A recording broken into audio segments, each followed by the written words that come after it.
Señor siempre delante de mí, porque Él está a mi derecha para que no caiga. Por eso mi corazón se alegra y canta con gozo mi lengua. Mi cuerpo también vivirá en esperanza. No dejarás que mi vida termine en el sepulcro. No permitirás que tu santo sufra corrupción. Me has dado a conocer los caminos de la vida. Me llenarás de alegría en tu presencia. Hermanos, permítanme hablarles con franqueza acerca del patriarca David, que murió y fue sepultado, y cuyo sepulcro está entre nosotros hasta el día de hoy. Era profeta, y sabía que Dios le había prometido, bajo juramento, poner en el trono a uno de sus descendientes. Fue así como previó lo que iba a suceder. Refiriéndose a la resurrección del Mesías, afirmó que Dios no dejaría que su vida terminara en el sepulcro, ni que su fin fuera la corrupción. A este Jesús, Dios lo resucitó, y de ello todos nosotros somos testigos. Exaltado por el poder de Dios, y habiendo recibido del Padre el Espíritu Santo prometido, ha derramado esto que ustedes ahora ven y oyen. David no subió al cielo, y sin embargo declaró: dijo el Señor a mi Señor, siéntate a mi derecha hasta que ponga a tus enemigos por estrado de tus pies. Por tanto, sépalo bien todo Israel, que a este Jesús, a quien ustedes crucificaron, Dios lo ha hecho Señor y Mesías. Cuando oyeron esto, todos se sintieron profundamente conmovidos, y les dijeron a Pedro y a los otros apóstoles: Hermanos, ¿qué debemos hacer? Arrepiéntase y bautícese cada uno de ustedes en el nombre de Jesucristo para perdón de sus pecados. Les contestó Pedro: y recibirán el don del Espíritu Santo.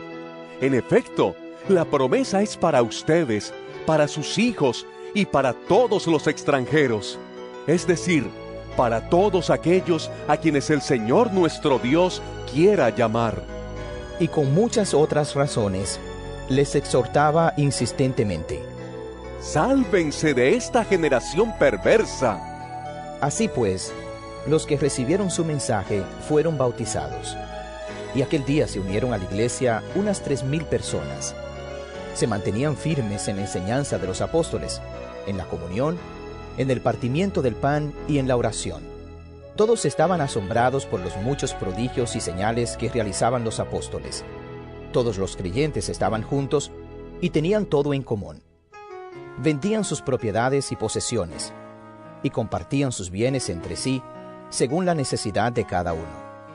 No dejaban de reunirse en el templo ni un solo día. De casa en casa partían el pan y compartían la comida con alegría y generosidad, alabando a Dios y disfrutando de la estimación general del pueblo. Y cada día el Señor añadía al grupo los que iban siendo salvos.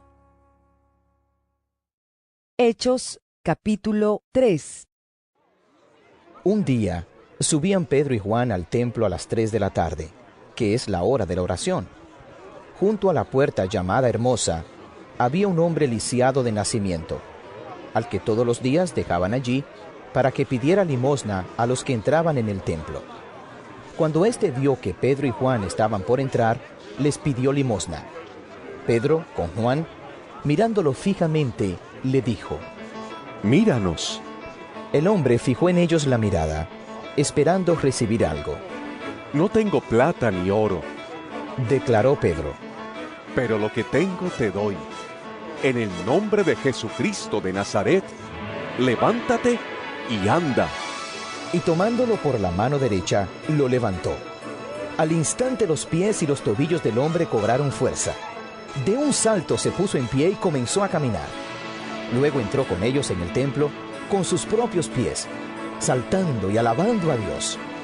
Cuando todo el pueblo lo vio caminar y alabar a Dios, lo reconocieron como el mismo hombre que acostumbraba a pedir limosna, sentado junto a la puerta llamada Hermosa, y se llenaron de admiración y asombro por lo que le había ocurrido.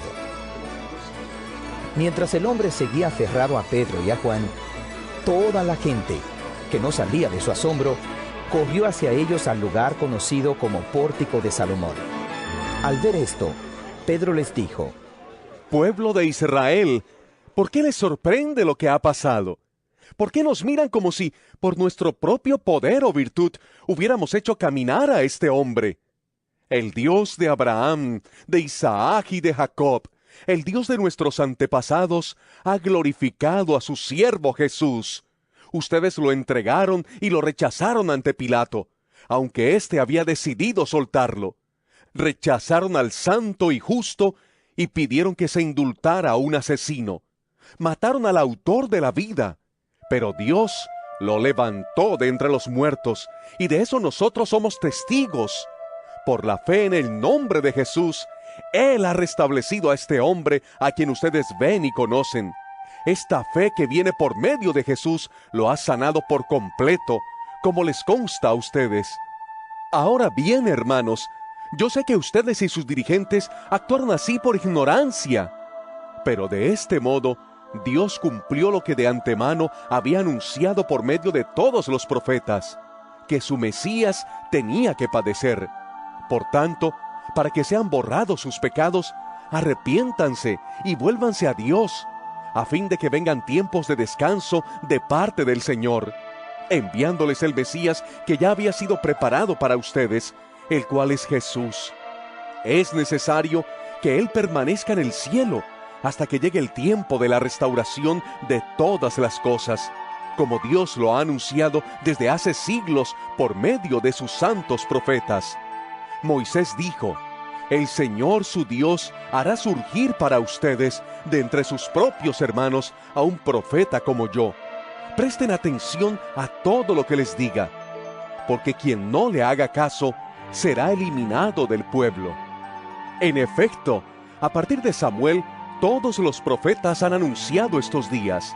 Ustedes, pues, son herederos de los profetas y del pacto que Dios estableció con nuestros antepasados al decirle a Abraham: todos los pueblos del mundo serán bendecidos por medio de tu descendencia.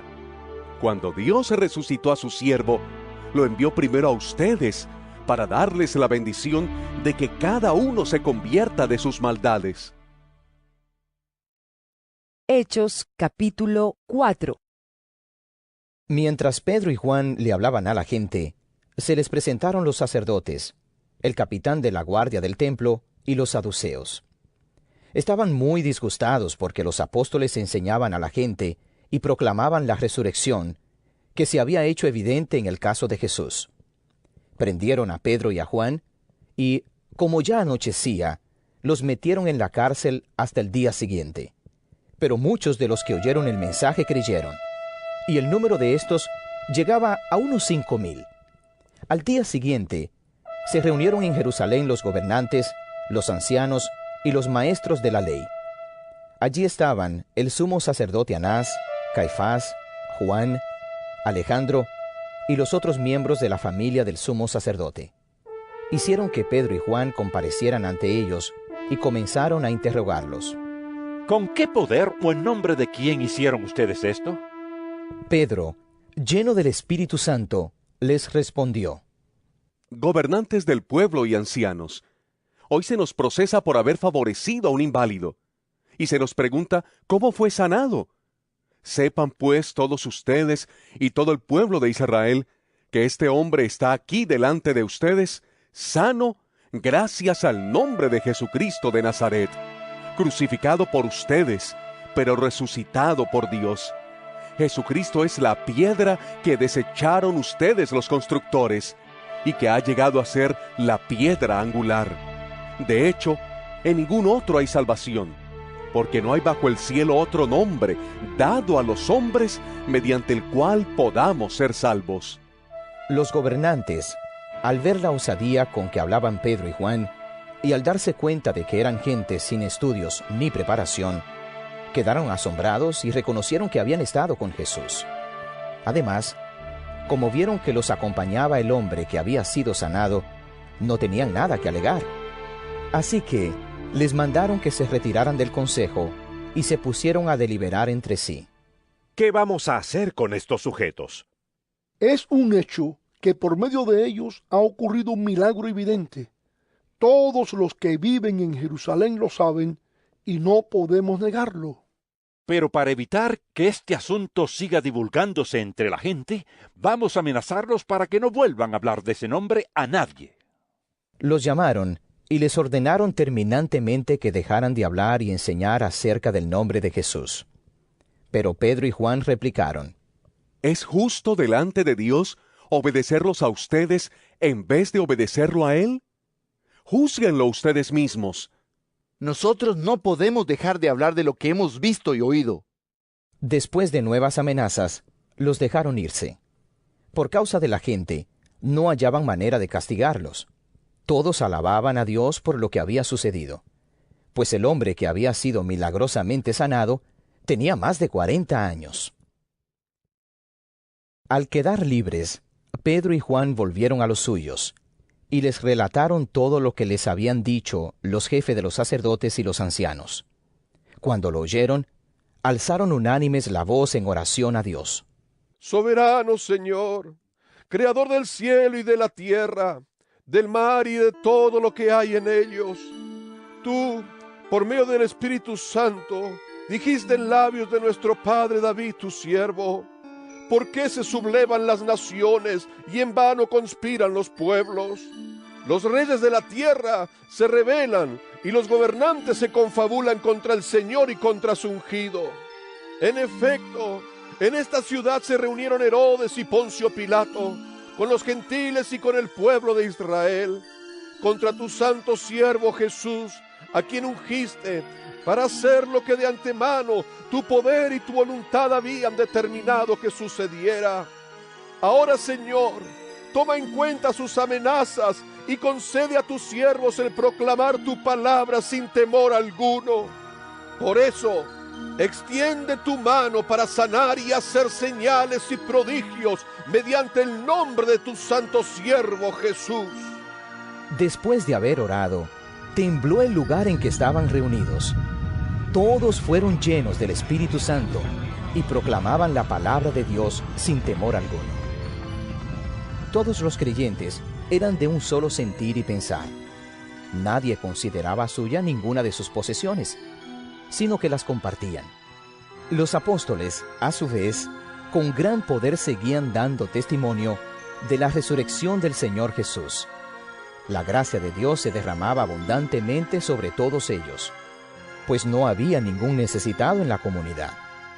Quienes poseían casas o terrenos los vendían, llevaban el dinero de las ventas y lo entregaban a los apóstoles para que se distribuyera a cada uno según su necesidad. José, un levita natural de Chipre, a quien los apóstoles llamaban Bernabé, que significa consolador, vendió un terreno que poseía, llevó el dinero y lo puso a disposición de los apóstoles. Hechos capítulo 5. Un hombre llamado Ananías también vendió una propiedad, y en complicidad con su esposa Safira, se quedó con parte del dinero y puso el resto a disposición de los apóstoles. Ananías, Le reclamó Pedro: ¿cómo es posible que Satanás haya llenado tu corazón para que le mintieras al Espíritu Santo y te quedaras con parte del dinero que recibiste por el terreno? ¿Acaso no era tuyo antes de venderlo? Y una vez vendido, ¿no estaba el dinero en tu poder? ¿Cómo se te ocurrió hacer esto? No has mentido a los hombres, sino a Dios. Al oír estas palabras,